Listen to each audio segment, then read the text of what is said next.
But first, Anthony Albanese's plan to import 860 Palestinians into Australia on temporary visas has raised many questions at a time the West is being plagued by protesters sympathetic to the Hamas cause. But for Albanese, when he was asked about this decision, he refused to provide any key details and instead became agitated. The opposition has raised fresh concerns about the vetting process for Palestinian temporary visa recipients. How have a few short weeks been enough time to do proper security checks? And do you know these people aren't linked to or sympathetic to Hamas? Australia has appropriate security checks for our visas, and there have been some 800 granted to Palestinians and something like 1,800 granted to Israelis. We have an appropriate visa system and security system in place that's the same that has been in place for some time. How do you ensure these hang on. Prime Minister, has the Australian government been told why some of the men in Gaza who have been granted Australian visas are not being allowed to leave through the Rafah crossing with their families? Sorry, you're now going to a level of detail. Who's responsible for those decisions if people have been granted Australian visas in terms of actually crossing through there? There's actually a conflict has been going on there. Albanese is starting to get a bad reputation for failing to engage with questions professionally. Here he is the week prior, snapping at questions about Chinese leader Xi Jinping. Prime Minister, just on the President Biden's remarks yesterday about Xi Jinping being a dictator, is he wrong, or do you agree with him? Is Xi Jinping a dictator? We have different political systems. Australia has one political system. China has a different political system from Australia. It's not a democratic state with elections, with multi-party democracies like Australia is. Does that make him a dictator, though? Well, I just answered your question. Even US President Joe Biden had the integrity to say the truth to his press pack. Would you still refer to President Xi as a dictator? This is a term that we used earlier this year. Well, look, he is. I mean, he's a dictator in the sense that he is the guy who runs a country that is a communist country. When Biden briefs the media better than you, it might be time to rethink your approach. But back to the visa issue. Is a few weeks sufficient to vet hundreds and hundreds of people from a terrorist hotspot? Albanese tried to pass it off to reporters as being standard processes, but nothing about this decision is standard. It is quite unique and, some argue, highly irresponsible. And reporters at the press conference kept going.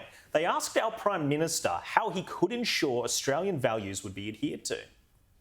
How do you ensure these people are aligned to Australian values and not anti-Semitic? Well, these are not permanent visas. These are temporary visas. There are the same security checks that are in place for people, for Australians, that have been in place, this regime, for a long period of time. Now, it's a fair question because Hamas has subjected the Gazan population to psychological conditioning for years and years, teaching young Palestinians to hate Jews. But some in the media thought the question was ridiculous, labelling it racist. A journalist's question about how the government was ensuring the visa recipients were aligned to Australian values and not anti-Semitic caused outrage among the press pack, while Twitter commentators claimed the question was disgusting and Australia's values were racism, genocide and bigotry. Now, we won't give any airtime to the people who made these ludicrous claims, other than to point out they originated from a report in The Guardian. But what all these journalists and left pundits fail to recognise is all visa holders have to sign what is called an Australian values statement. It says you must have respect for freedom, religion and democracy. Nothing too controversial there. Now imagine looking at those words and thinking that they are racist. Some in our media are simply hateful of our country and culture. We need to call that out. Well, joining me on the show is the Australian's Darren Davidson and the Daily Telegraph's Tim Blair. Darren, let's start with you.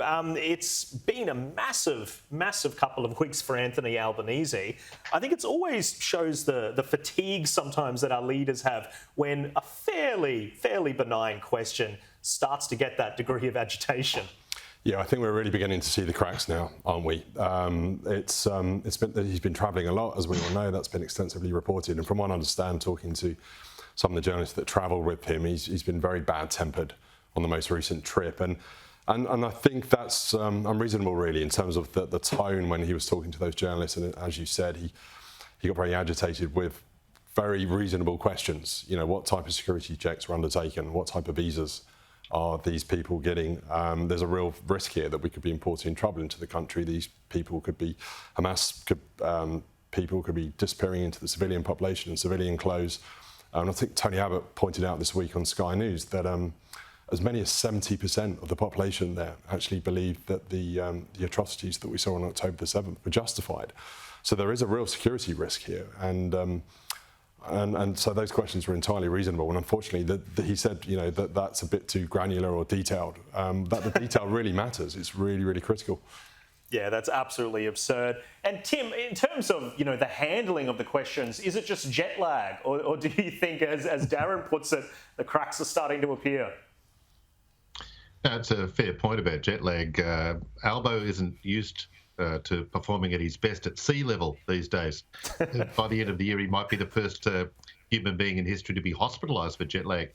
But the way he's dealing with this is he's having to cope with a left-wing sort of media culture and a left-wing Labor culture that just welcomes everybody and actually puts Australia at a more relaxed level of immigration acceptance than other Arab nations, in reference to the residents of Gaza and so on. So it's a real sort of a point of difference and distinction that he's at war with, I guess, mainstream Australian opinion as well, and that's outside of his little political bubble, if you will.